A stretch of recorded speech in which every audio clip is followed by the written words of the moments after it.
Welcome to Day 6. In this lesson, you will see how ingrained self-presentation qualities are in us. Why is that the case? And how can we use this understanding to avoid falling into the trap and learn to project our authentic self? Self-presentation, sometimes called impression management, is the process through which we try to control the impressions people form of us. Self-presentation is pervasive in everyday life. Take yourself as an example.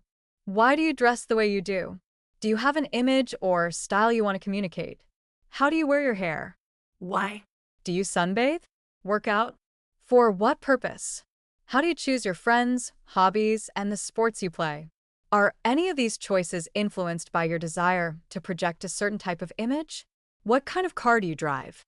Does your car display a vanity license plate or a bumper sticker? Why or why not?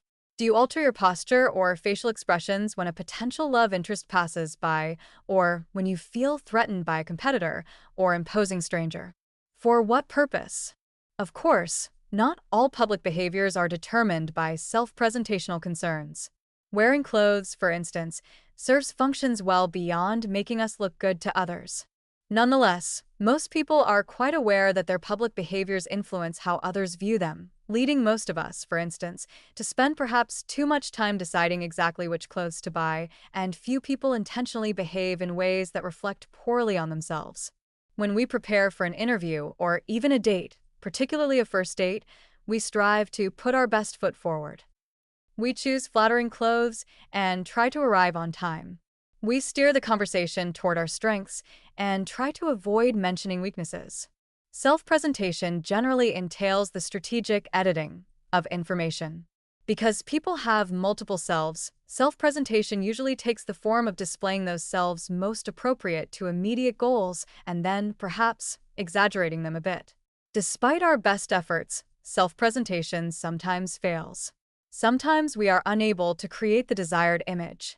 Other times, we accidentally acquire undesired reputations, as when a young suitor trying to impress his date with his sophistication spills his wine glass at a fine restaurant, branding himself as a klutz.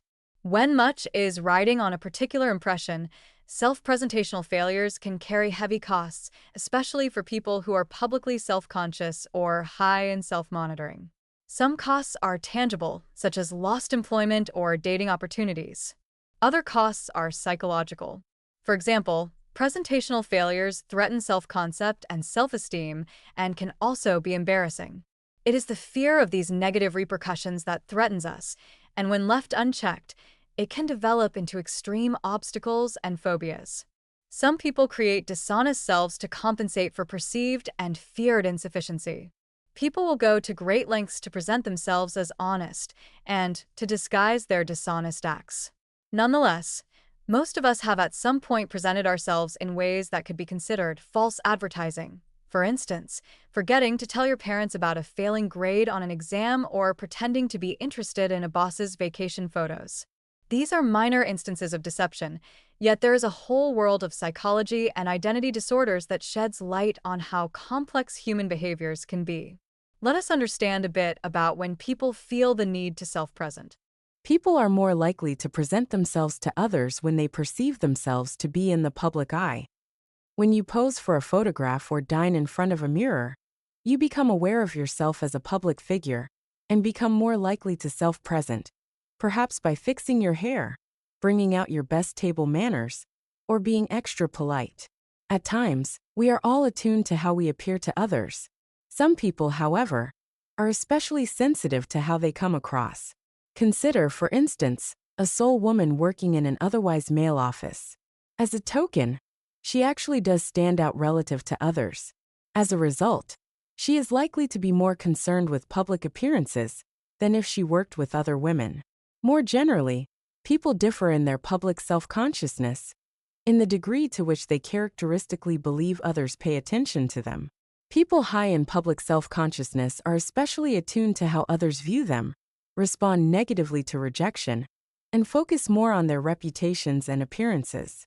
Just because we see ourselves as a focus of attention, however, doesn't mean we always self-present.